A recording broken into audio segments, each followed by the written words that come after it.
Эфирдеги берүүлөрүбүздү күн маек менен улантабыз. Аны мен Каныкей Бозгунов алып барам. Саламатсыздарбы?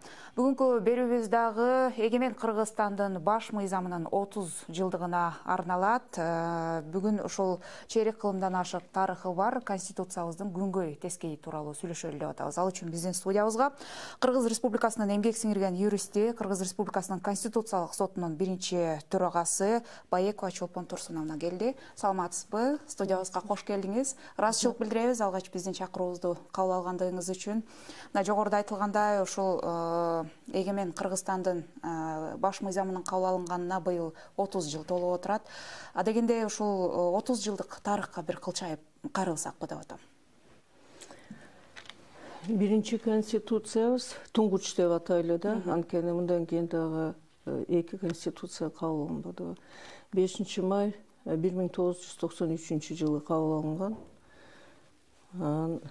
Ошол кабыл алгандан бери 30 жыл өтүп кетиптир. Андан бери бир топ туңгуч конституцияны күнөөлөгөндө маселелер болуп атты коомдо. Улам өзгөртүлүп атат. Анан мен ошону түшүндүрүп коеюн дедим да. Жагдайларды өзгөрүүгө. Конституциянын өзүнүн негизги жаралышы биздин мамлекет бардыгыбызга белгилүү советтик республикалардын арасынан эң биринчилерден болуп биз демократия кадам шилтеп, баягы Беловежский пущадан кийин, окуядан кийин 3 республика Россия, Белоруссия, Украина союздун курамынан чыгабыз деп жарыялагандан кийин андан мурда Прибалтиканын 3 республикасы жарыялашып өздөрүн союзда болбойбуз деп. Анан биз дагы ыкчамдап өз куржунубузду өзүбүз көтөрүп жаңы жолго чыгалы дагы эгемендүүлүктү бекемдей турган бүт аракеттерди колдонолу деп мен анда баягы элде айтылган легендарлуу деген парламенттин мүчөсү болчумун. Анын үстүнө мыйзам чыгаруу, мыйзам көзөмөлдү жүргүзүү, анан укук коргоо маселесин баарын камтыган туруктуу комиссиянын төрагасы болчумун. Анан биринчи маселени декларацияны жарыялап эгемендүүлүк тууралуу, анан суверенитет тууралуу, эми аны ачыгын айтканда баягы бүт дүйнө жүзүнө биз жарыя катары айтып атабыз да. Бүт дүйнө жүзүнүн көңүлүн өзүбүзгө тартып атабыз, жаңы мамлекет болуп атабыз депчи. Ал мамлекет кандай мамлекет, кайсы жерде жайгашкан, кандай ниети бар, кандай кадамдарды теге тандап алып атат, тоталитардык системадан чыктык деп айтып атышат да, анан кайсы жолду тандаар экен дешипчи. Анан ошондо легендарный парламентте 350 депутат эле, башка мурдакы парламенттерден айырмалуу совет доорунда болсо дагы альтернативдүү негизде шайланган болчу 350 депутат, теңи партиянын өкүлдөрү, теңи болсо эл тарабынан шайланган. Элдик баягы завод, фабриканын коллективдери, колхоз, совхоз, ошондой уюмдардан, коомдук уюмдар эми анчалык көп эмес болчу да. Анан ошолор баардыгыбыз чогулуп алып пикир алмашышыбыз керек.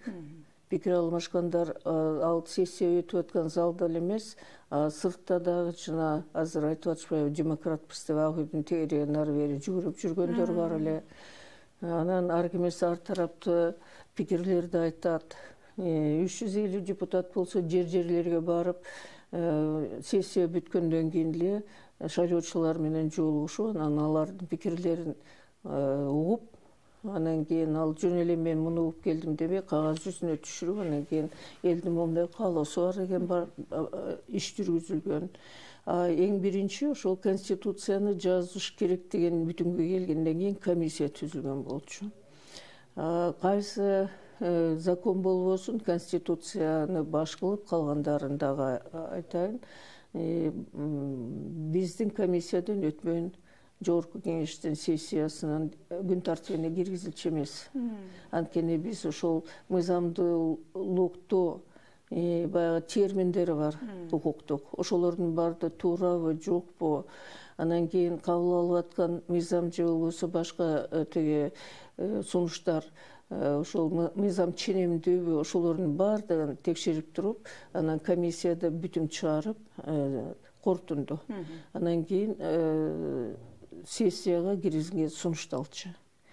Эми баягы биринчи конституция доору өтүп кеткенден кийин деп коеюн, 10-жылы апрелде эсиңердедир, туңгуч конституцияны эч нерсеге жарабай турган буюмтай кылып четке кагып салышып, ага көзөмөл жүргүзгөн конституциялык сотто желкелешип улам суракка чакырып иш козгошуп, ошон менен чынын айтканда ал конституциянын кайсы жери өндү, анан эмне үчүн ал жарамсыз болуп атат да, анан ошондой тагдырга кириптери болуп атканын ушул күнгө чейин эч ким анык түшүндүргөн жок.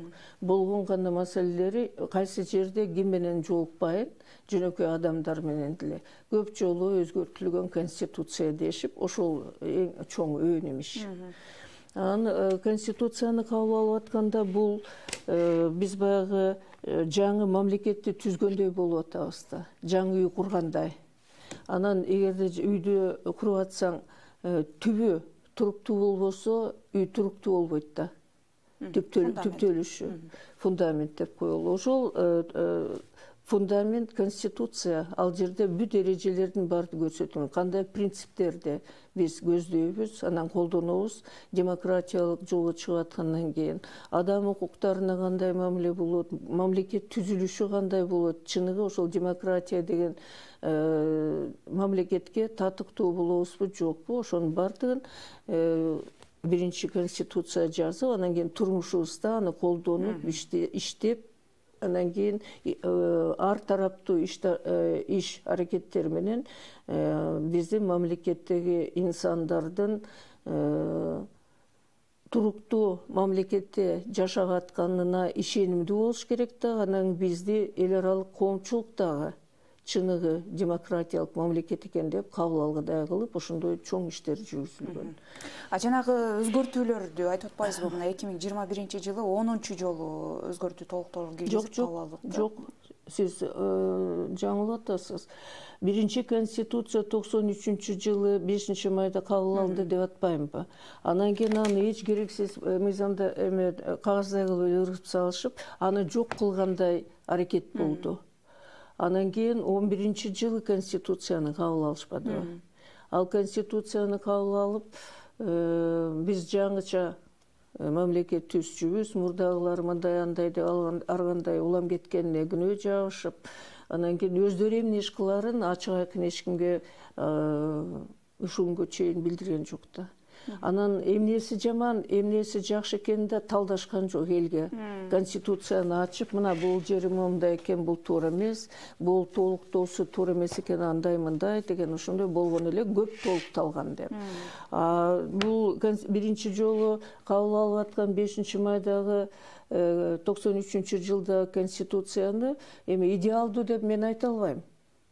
Анткени ага чейин биз тоталитардык системада доор сүрүп атсак, Союздун алкамында. Анан кийин ал жерде Союздук конституция бар болчу дагы, конституция СССР деп. Анан кийин Кыргыз Республикасында конституциясы бар болчу, Киргизская ССР депчи. Бирок айырмасы чынын айтканда жок деле болчу. Тиги үлгү катары деп, анан кийин аны толугу менен эле башка бир көйнөк кийгизгендей кылыпчы, башка кап киргизип эле, анан кийин Кыргыз Республика, Киргизская ССРдин конституция болуп аталып калды да.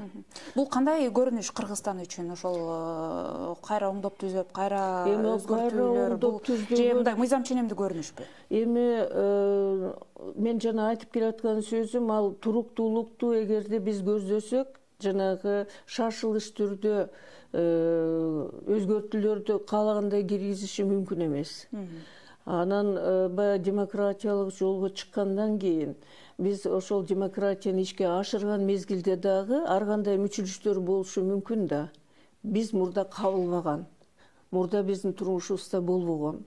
Анан кийин ал эл аралык эрежелер боюнча, анан биздин өзүбүздүн турмушубузда да керектүү нерсе конституция кирбей калгандай болуп эсептелет да. Анан ошону өзгөртүү киргизгене эч кандай чатагы жок ал. Ал өөн деп да эсептөөгө болбойт. Эгерде ошол 5-май 93-жылда конституциянын ичинде конструкция деп коеюн да, баягы түзүлүшүн бүлүнтүп атса, аны кабыл алуу мүмкүн эмес. Анткени ал өзгөртүү менен бүт курулуп калган нерсени кулатканга биздин эч кандай акыбыз да жок да. Ал бир. Экинчиден, баягы үлгү катары ооз көптүрүп эле баягы кыргызча айтканда тиги Американын конституция мына окумуш экен, анан ал ушунга чейин доор сүрүп атат деген маселени айтып атышат. Эми мекендештерге мен түшүндүрүп эле коеюн. Конституцияны жазганда тил жерде ачык айкын көрсөтүлгөн. Биздин республика унитардуу мамлекет, демократиялык унитардуу мамлекет, демократиялык, анан кийин укуктук депчи. Америка болсо унитардуу эмес да, ал жерде 50 штаты бар. Ар бир штаттын өзүнүн конституциясы бар. Улам жанагы тиги үлгү катары бизге сунуп эле анан ушундай болуш керек деп аткандардын эсине салып коеюн. Ал деген 21 жолу өзгөртүүгө кабылган конституция ушунга чейин Американыкы. Аны бизге үлгү кылып атат. Анан экинчиден тигилердин ар бир штатынын конституциясы ар кандай. Өзүнүн ошол жерде ээлеген аймагына жарашыктуу ошол элдин турмушун иреттейт. Анан кийин Американын кайсы штатын туурайлы? Соединенные Штаты деген өзүнүн наамы эле айтып атпайбы? Бириккен штаттар. Алар ар бири өзүнүкүн кабыл алып, анан кийин келишим түзүп, чоң мамлекет болуп, кантип биз доордо сүрөбүз дагы, элдин турмушун кантип иреттейбиз деп келишим түзүп, келишимдин негизинде кабыл алган конституция. Ага тиги үлгү катары алганга бизге эч кандай жол жобосу жок. Анан эксперттин дагы ачык өөнү бар деген корутунду көргөн эмесмин ушунгө чейин. Баланча тиги абдан салаваттуу эксперт бул конституцияны жараксыз деп жазды, же айтты, бүтүн же болбосо кандайдыр бир нормасын сынга алынган эмес. Ошо баш мыйзамдын өлкөнүн социалдык экономикалык турмушундагы орду, таасири тууралуу дагы сурагым келип атат да. Кандай болду ушул 30 жыл аралыгында? Туруксуз болду деп айтам. Анткени улам курулуп аткан үйдү улам бир кирпичинен сууруп, анан кийин жок бул туура эмес экенде башка жагына жабыштырып, анан кийин ал жабыштыра турган кишиси да улам тиги устасы башка болуп атса, ал үй туруктуу болобу? Туруктуу болбойт да. Эми дубалдарын болуптур курсун, фундаментинен улам бир кирпичти чыгара берсе, анан башка бир нерсени жамай берсе, туруктуулук болбойт да. Жана Турциядагы акыркы мезгилде болгон жер титирөөсүндө деле көйлөнбөдү. Түп мамлекетти түзүү ошол үйдө эле болот да. Анан кийин улам өзгөртүп өзүнө ыңгайлаштырган аракеттери да туура эмес да. Анткени бул конституция колун коюп, өзү антын берип атат. Мен ушул конституцияны, анан ушул конституциянын негизинде кабыл алган закондорду колдонуп, элдин кайсы эми ал бардыгына тиешелүү болуп атат, сот системасыбы, депутаттарыбы, министрлери баардыгы ант берип атат да. Алар ошол ыйык сактаганга ант берип атат да, анан улам эле тиги өздөрүнө ыңгайлаштырган, мен ушуну түшүнбөйм. Бул жеке кызыкчылык болуп атабы ошондо, же баягы конституциянын идеалдуу талдап туура эмес деп айтпайм, кээ бирөөлөрү түздөн түз эле да. Анан кийин улам системаны өзгөртүп атышпайбы? Биздин республикада парламенттик доорду өткөрдүк. Эң биринчи парламенттик болгон. Анан кийин парламент менен президенттик аралашма болду. Жол ал жарабайт экен, кайра парламенттикке өттүк. 2 палата болгон, эсиңердедир, Анан кийин кайра акыркы мезгилде президенттик болуп атабыз деп. Мен акыркы эмесин албаптырмын, бул туңгучу. Ал жерде болсо окуганда иши туш тарабына момундай өзүмө белгилерди эметкем. Эми Эмне салыштырам? Төшөк курагы да иреттүү. Кыргыздар төшөк курак төшөк эметпечи, курак төшөктөн дагы эме айырмалай аласың. Ошончол көп бирине бири карама каршы келген статьялар бар экен. Анан кийин башыңдагы статьяларды, принциптерди кайра тиги туура эмес түшүнгөндүктөн башкача трактовка жасагандар бар экен. Анын бардыгын мындай кеңешип кескен бармагы оорубайт дейт. Чоң бир кеңешти чогултуп, өзгөчө адистерди. Анан кийин аларды баягы телевизордон эле өзүнүн баягы билгенин айттырбай, ошол кеңеште бири-бири менен пикир алмашып, мамлекет биздики, мекен биздики, эл биздики да. Ошонун баардыгын тактап, жакшынакай кылып. Ошол эле туңгуч конституция 5-май 93-жылдагы керек болсо ал биздин эгемендүүлүгүбүздүн символу. Эң биринчи биз эгемендүүлүккө болгондогу жаралган конституция. Анан ошончол эле жанагындай муктаждык болсо өзгөртүү киргизгенге. Анда ошону деген ошол кеңешип деле момундай муктаждык пайда болуп калды деп, анан таразага салып туруп, тиги биринчи конституцияны калыптандырып азыр. Ошого жанагы 21-жыл жаңыдан кабыл алынды да. 93-жылдагы конституцияны тагдырганда мен ушунга чейин билбейм. Ошол сиз кемчилик катары айтып атасыз, азыркы иштеп аткан баш мыйзамды, жогоруда айткан кемчилик катары эмес, бир топ мүчүлүштүктөр. Артыкчылыгын байкадыңызбы? Эмне артыкчылыгы бар? Артыкчылыгы президенттик башкарууну киргиздик болгону. Элдин жагдайын мындай бир оңдоп мурда түз эмес болгондору. Ал жок. Анан мен өз пикиримди айтат элем, маселе конституциянын туура эмесинде эмес. Кеп жоопкерчиликте болуп атат да. Жоопкерчиликсиз мамиле жасагандыкта. Жеңил желпи колдонуп, анан кийин кээ бир учурларда такыр эле көңүл бурбай, анан жана 10-жылдагыдай четке кагып койсо, биз эч качан тиги укуктук мамлекет болгонго, анан демократияга толук кандуу бизге сиңгендигин улам төшкө түртүп атабыз да. Ошон үчүн жанагындай иреттүүлүктү биз кааласак, 93-жылдагы конституцияны калыптандырып, биздин эгемендүүлүк символу деп.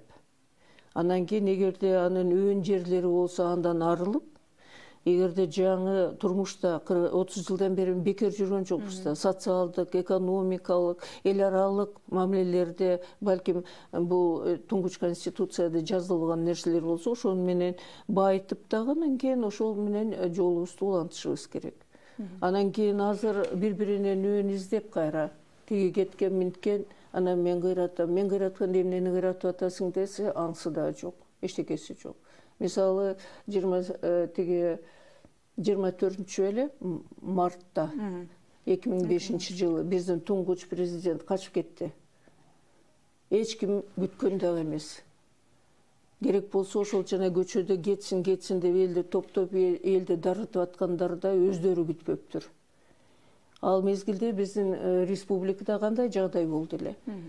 Танаев деген премьер отставкага кетти. Конституцияда жазылгандай бүт өкмөт кетти. Толук составы министрлердин бардыгы. Жогорку кеңеш жумушун этектеп, бирок бүт элек болчу. Бирок өздөрүнүн отурумдары болбой калган. Жаңылары шайланып, эмесин күчүнө, өзүнүн мандатын күчүнө киргизе элек. Анткени бир дагы депутат эл алдында ошол мен депутаттык милдетти мойнума алып атам деп ант берген эмес. Анан кийин тиги мурдакы иштеп аткан жогорку кеңеш акыркы отурумунда ошондой болуш керек эле. Бирок ошол мезгилде аткаруу бийлик да жок, мыйзам чыгарууда бийлик жок болуп атат, аз келгенси президент кетип атат, жалгыз сот бийлиги калып калды. Анан ошондо Атамбаев келген мага кечинде, ушул мезгилде болуш керек, кечке маал. Келди дагы эжетеги качып кетти. Ким качып кетти? Президент. Кайга качып кеттир? Ушинтип дейт. Анан кайдан уктуң? Анык эч ким да айтпайт. Анан тынчым кетип, түшүнүп атам да жапжакшынакай. Президент качып кетсе мамлекетти башкарган. ал жок болсо премьер-министр милдетин аткарат деп конституция жазылып турса, ал жок. Тиги мыйзам чыгаруу бийлик анда бешбетер жок. Конституцияда 3 бутактан турган башкаруу бийлиги бирине бири тең салмактуулукту, мамлекетте туруктуулукту камсыздандырган деп жазылган. Анын үстүнө турган президент конституциянын гаранты болчу да, кепили. Ал качып кетсе, бул эмне деген болот деп, анан эмне кылабыз десем, билбейм дейт. Анда жүр. Эшикке карасам, Конституционный соттун короосуна тиги элди чогулта баштаптыр. Анан жүр, баралы ак үйгө. Чынында мен көрөйүн дедим да, чыны качып кетип, жөн эле болуп атат. Жөө баратып, анан кийин жолдо ачууланып айтып турмун, бул эмне деген бет, баягы күйүп атам да. Уголовный кодекстин, кылмыш кодексинин статьяларын айтып, бул деген кылмыш, ал жерде билесиңерби кандай жоопкерчилик бар, силер жооп бересиңер азыр деп сүйлөнүп, ошол эл ээрчип баратат, ак үйгө жеттик. Эртең менен 3 саат Акаевдин приемныйда туруп, кирип айтайын деген, эми ошончолук эле шайлоо маселе болуп атса, чыгып элге айтып койбойсузбу, мен кийинки шайлоого барбайм деп. Жаныңызда эркек кишилер жок болсо, мына мен турайын, эл сизди сыйлайт азырынча. Чекеңизден чиртпейт. Ага жол берилбейт деп.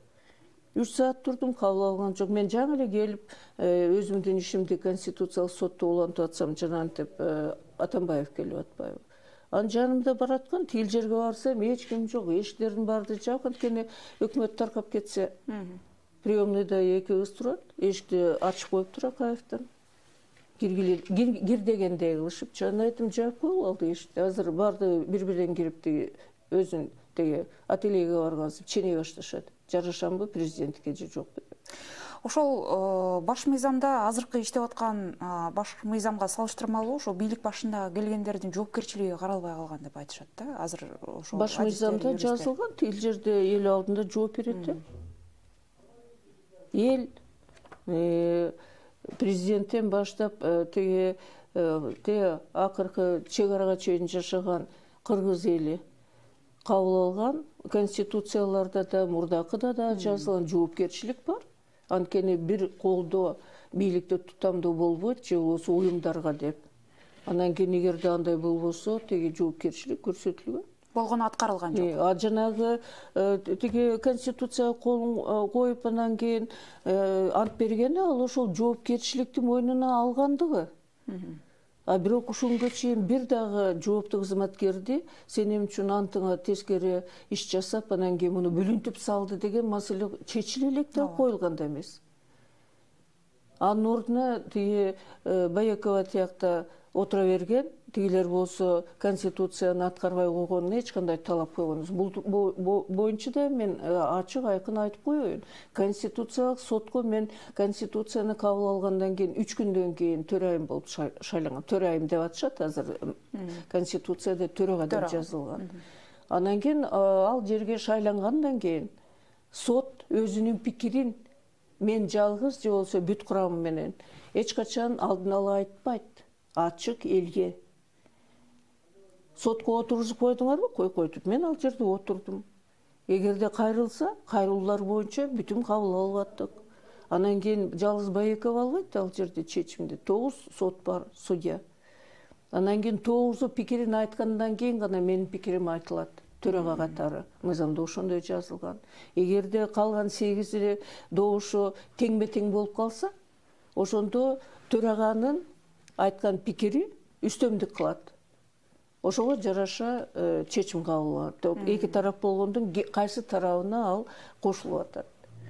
Анан кийин тиги кайрылбаса эч ким. Демек эл ошону кабыл алып аткандай, ошол кебетеси менен дегендей болуп атат да.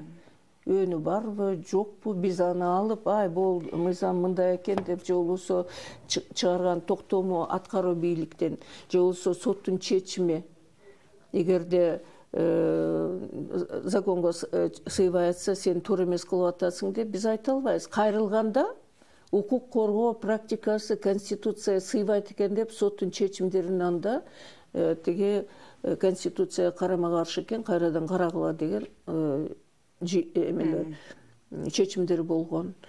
Закондордо конституциянын талабына жооп бербей биздин инсандардын укуктарын кандай да бир кемсинтүүлөр болсо, ал учурларда да чечимдерди кабыл алганбыз.